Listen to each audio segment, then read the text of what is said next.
Excuse me? Did you just ask what was BGK Network for?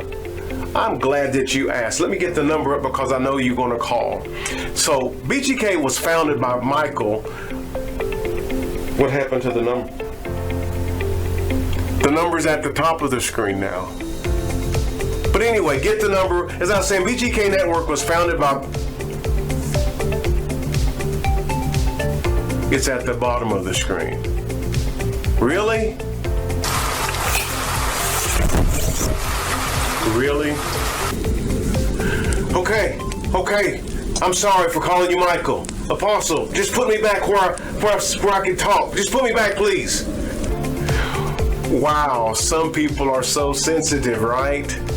But seriously, what you just saw was a sample of what Apostle Michael Dulaney and Evangelist Tiffany can do through virtual ministry with BGK Network. They founded BGK to help people like you and myself to put the gospel out around the world. It's a great opportunity.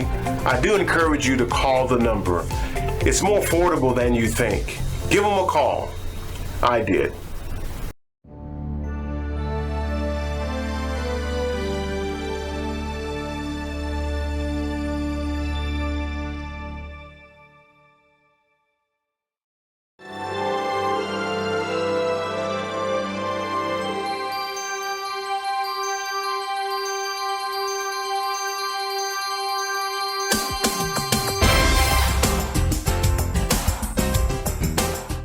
And thank you for joining another edition of Let's Talk About Marriage and the Family. I'm Dr. Ramona Joseph. I'm more commonly known as Dr. Mom. I think everyone calls me Dr. Mom. I'm so happy that you took the opportunity to join us today. Many of you will be with family. You will be with friends. We have pre-recorded this presentation, but it's Christmas Day, and I wish each and every one of you a very happy holiday.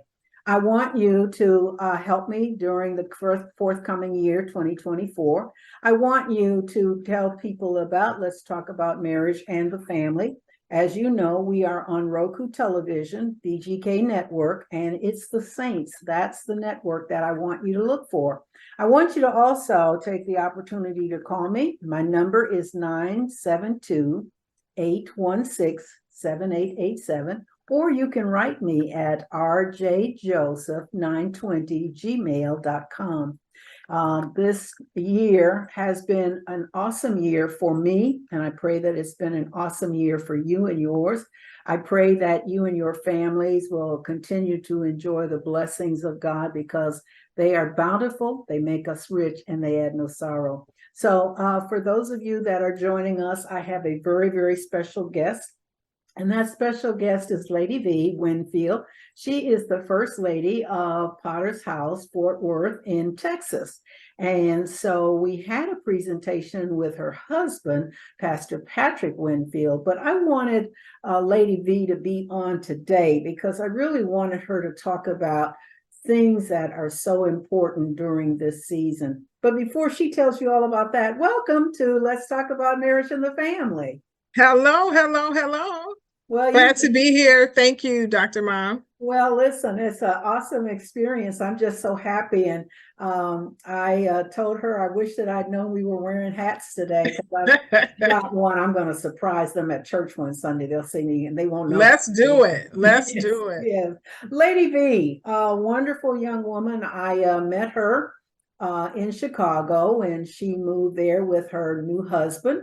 I also went to Cleveland for their wedding, and it was absolutely a beautiful, beautiful wedding. I told her one Sunday about the song, the music that was playing after the wedding ceremony. She goes, "How did you remember that?" But it was so impressive. So, Lady V, welcome. Yes, welcome. Tell us something about yourself.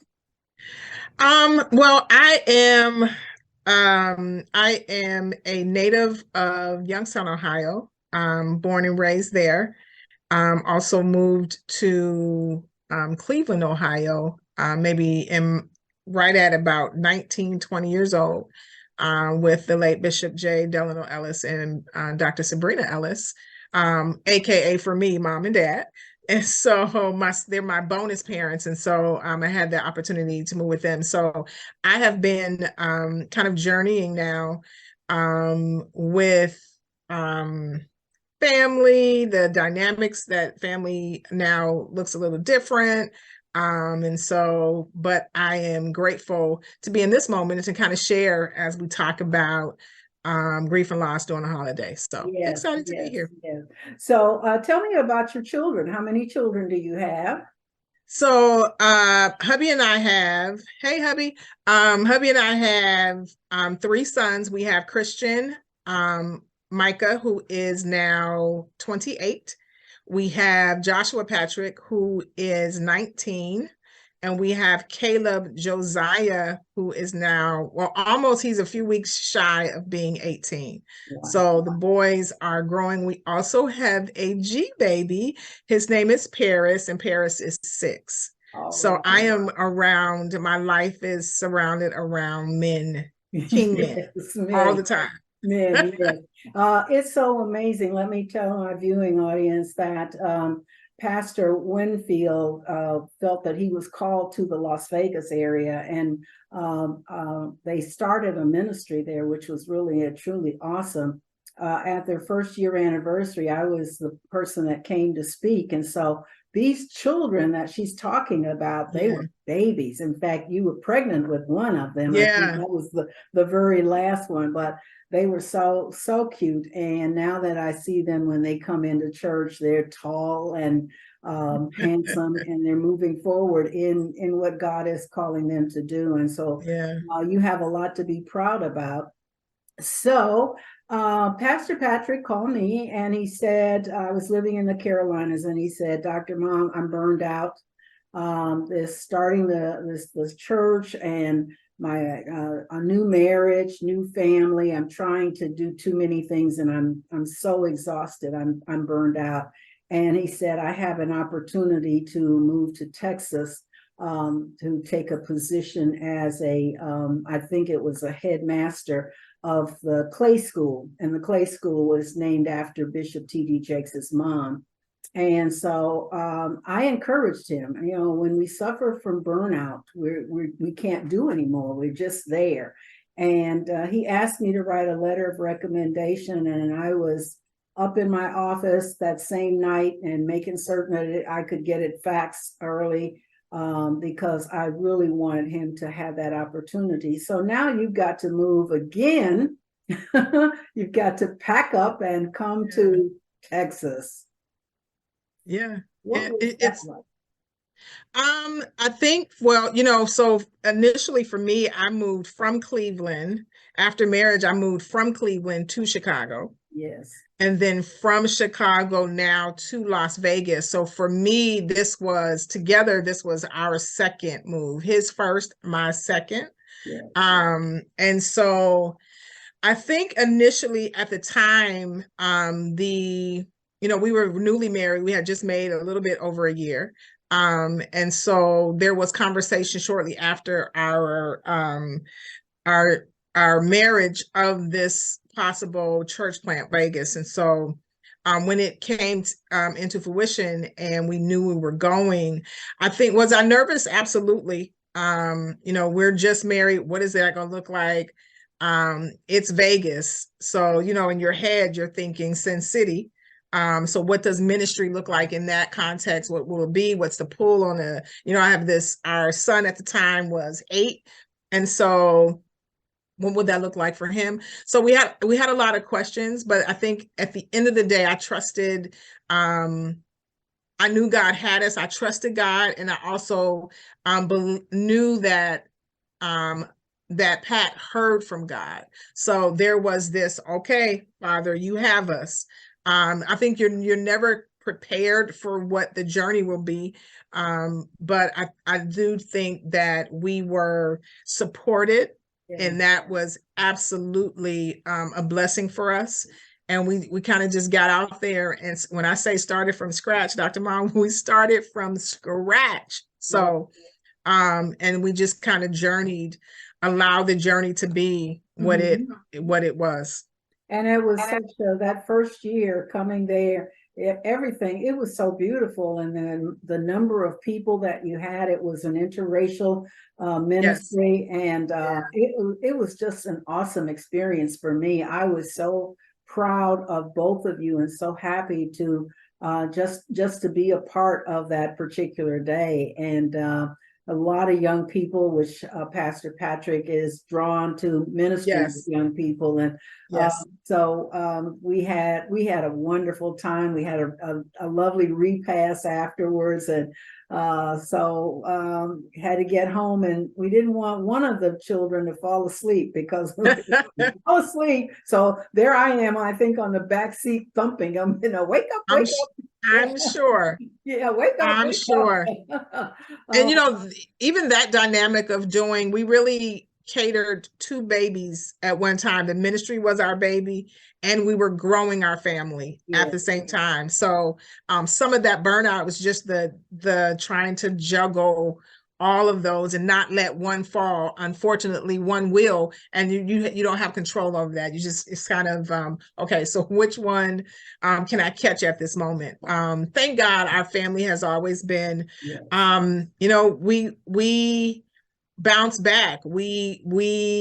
I told Pat, we used to say at some point, transition, we were going to wear these signs that said transition is what we do, because we've journeyed through a lot of transitions. And so thank God that our family, our sons are just kind of built for it. And they pick up and they go and they move, and it's been good. We that side, I mean, it's had a lot of, I can't tell you that it was perfect, Yes. but definitely I do believe that God will grace the call on the family. Yes. And so I feel like our sons kind of they come into it, and they're graced to help us or be along for the journey as well. So yes, ma'am. And you are so gracious, such a gracious person. After church, you are engaging with people in the sanctuary. They want to come, they want to talk with you, and you're always engaging. You're never in a rush, no matter what you have to do. Sometimes there are things that are going on after church in other areas of the facility, and you're supposed to be there, but you never rush anybody.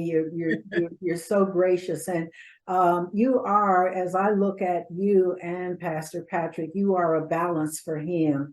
And I think it's marvelous what God has done for both of you. So you move here to the Texas area, and Pastor Patrick said, I'm so burned out, I just don't want to do anything. But I knew that season would pass as soon as he was able to rest and recuperate. And so I was very happy. He called me and he said, Dr. Mom, Bishop Jace wants me to teach the Bible study over at Fort Worth. And I was just so calm on the phone, but in my heart I was going, yes.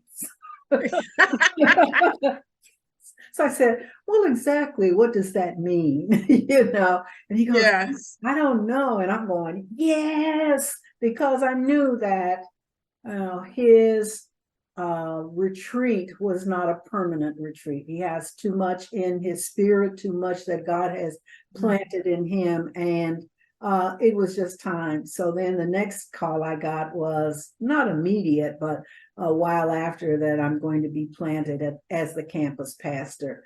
So now this is all new again. And can I tell you, I did not respond to this one as I did the Vegas one.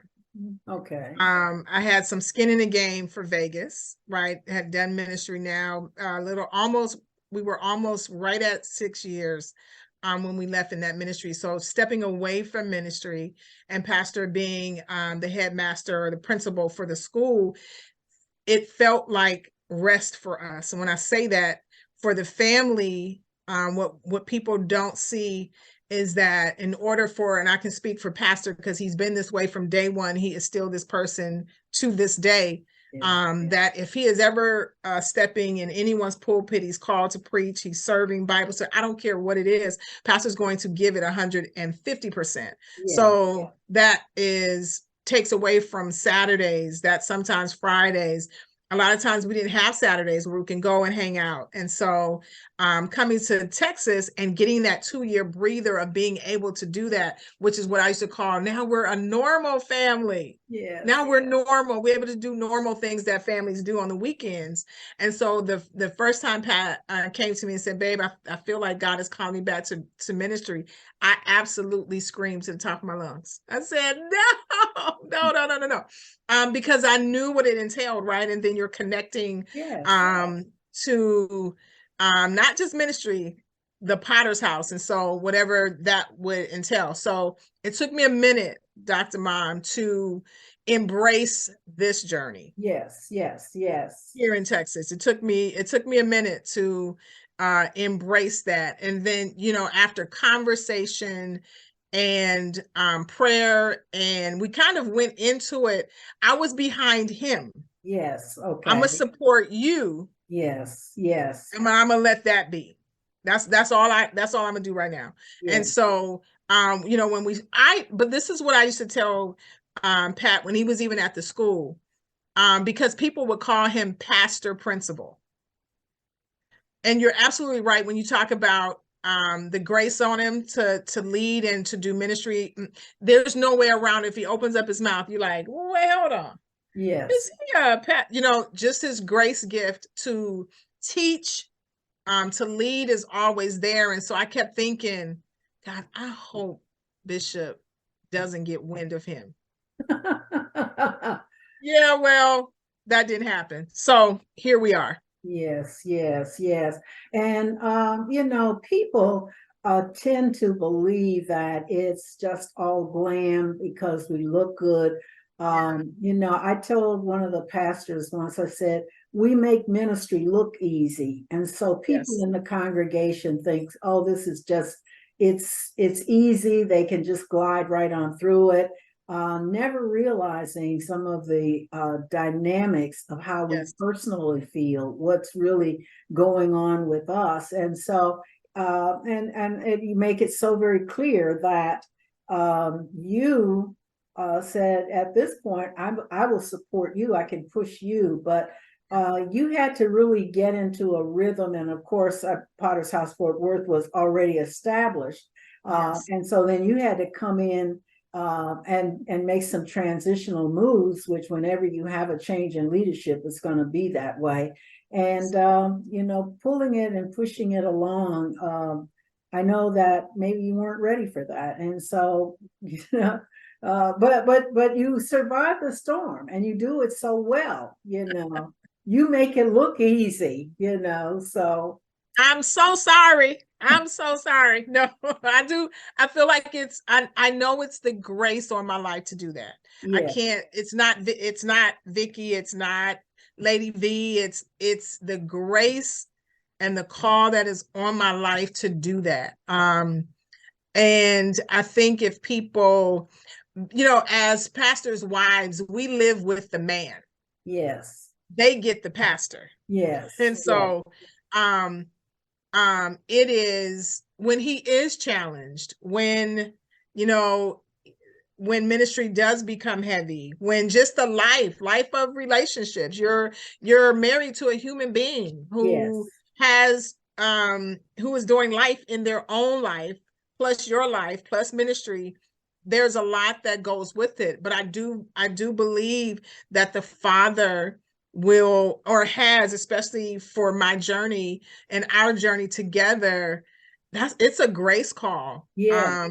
And there's times, Dr. Mom, where I've even asked, like, Father, why me? I have two sisters, an older sister and a younger sister. And there's many times when I've asked, like, why not them?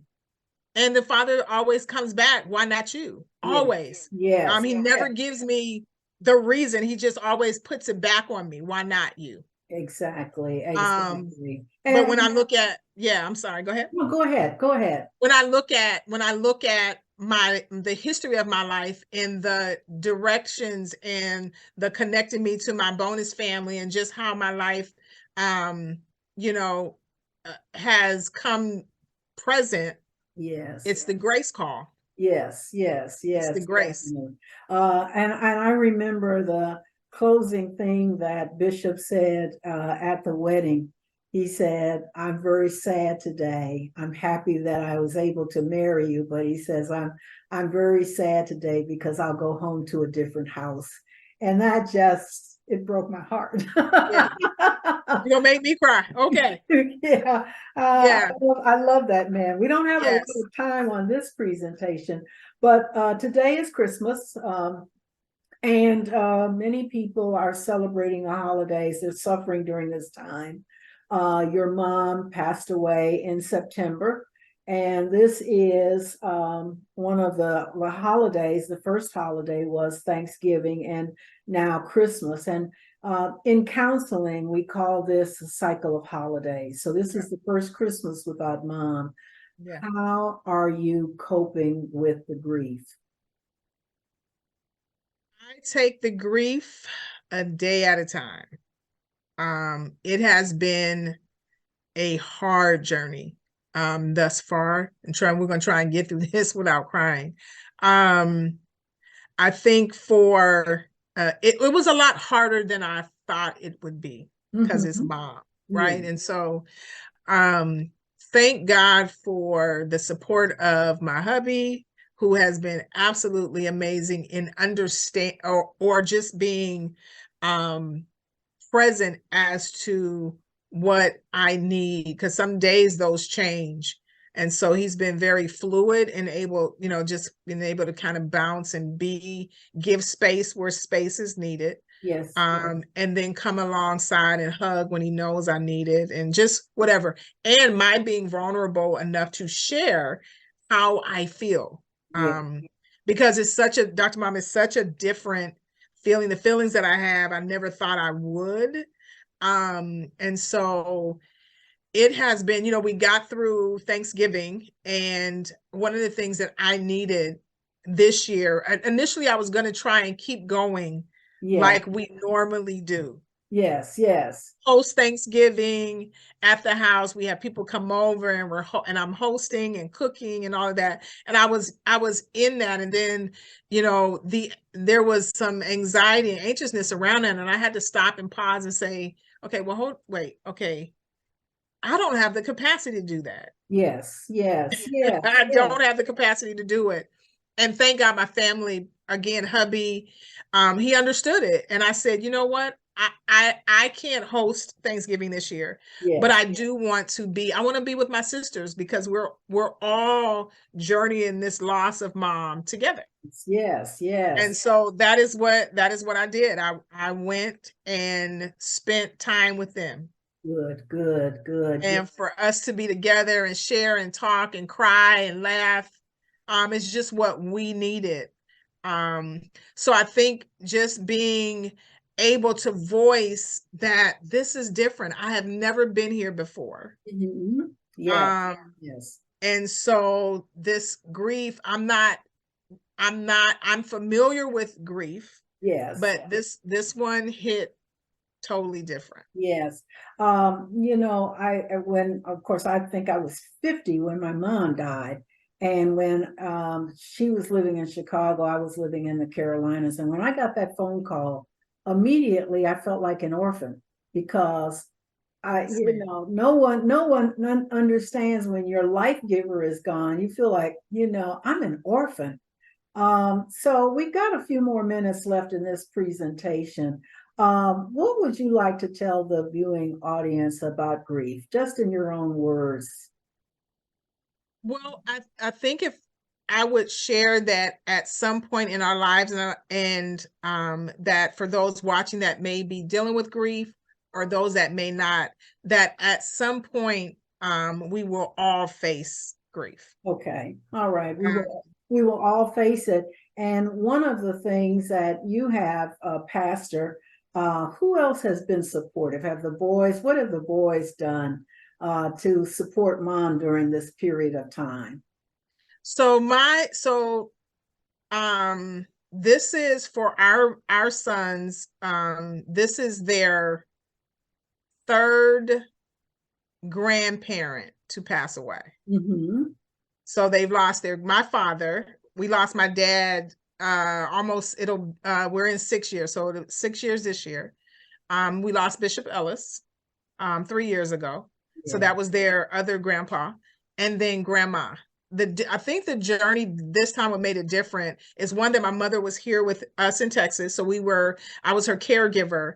And the special, the gift that I believe that the Father gave us as a family is that we were able to see mom. We were with her to transition. Yeah. And so we saw, it was the first time for my boys to come together and pray over her body and to watch her. All right, it's okay. We understand. To watch her, them close her up and get her to the funeral home. But having that time with her and them having that moment, such a special moment, as hard as it is, but what a gift that the Father would give us to be alongside of a believer as he transitions them to him. Yes, yes. For that kind of support, they understand, they know, and they check on me all the time. They are always, Mom, are you good? What do you need? And just kind of understanding that, and the support of my sisters. We're in this together. Thank God we have each other. Yeah. And so we're journeying through it together. And the church family, the Potter's House of Fort Worth, is amazing. And their support, their care, their concern, their love. One of the things that gets you through grief is having a support system. Okay. All right. Yes. Yes. You have to have a support system. Mm-hmm. And it doesn't have to be huge. Yes. But one or two people that you can fall back on, so that you are not, the worst thing to do is to grieve from the inside and not have a voice to put that out on the outside. Yeah. And someone coming alongside to kind of help you process grief. Yes. Because if we process it on the inside, Dr. Mom, without wisdom and truth, God's word, then the enemy, he'll take that and create all kinds of crazy stories. Yes. And then we'll be mad at God forever. Yes. Yes. Because I can't tell you that I wasn't upset, like, Lord, and this is just being very honest and candid, like, Father, her, like, we ask those questions. That's just the human side of us. Yes, and yes. For people that we had time, so we kind of knew mom's end was coming. Some people that are on this today, that don't get that, they didn't get that moment, they didn't get a week, they didn't get a month. Yes. It just happened, and then they're gone. And so mentally, that can be really, really hard. Definitely. To kind of walk through, even as a believer. And so that support group is everything. Yes. And Lady V came to see me while I was recuperating, and she said to me, Dr. Mom, I don't want to see my mother suffer. And every day from that day forward, I was praying that God would come quickly and not allow your mother to suffer. And when I say God come quickly, so that suffering was kept at a minimum. Well, I want to wish you, Lady V, a very Merry Christmas today. And Thank you. I want Same to invite you to be back with us on New Year's Day. Will you come back and share with us? I will absolutely come back. Yes, ma'am. Well, I certainly appreciate, I appreciate her vulnerability. Yes, it's an emotional time. It's a time, and you know what, tears are being bottled up. God says that they will be spread over this earth as beautiful perfume. So when we cry, it's not like we're crying without any hope. It's that right. We're human, and we have those human emotions. I'm Dr. Ramona Joseph, more commonly known as Dr. Mom, and I want to thank you so much for joining me for this Christmas edition of Let's Talk About Marriage and the Family. I pray that your Christmas holiday will be such a blessing for you and your family. And if you are going through any grief situations, please call me. I won't mind receiving a call, even on Christmas Day, 972-816-7887. So until the next time, this is Dr. Mom saying, have a very Merry Christmas. Love and peace to each one of you. God bless.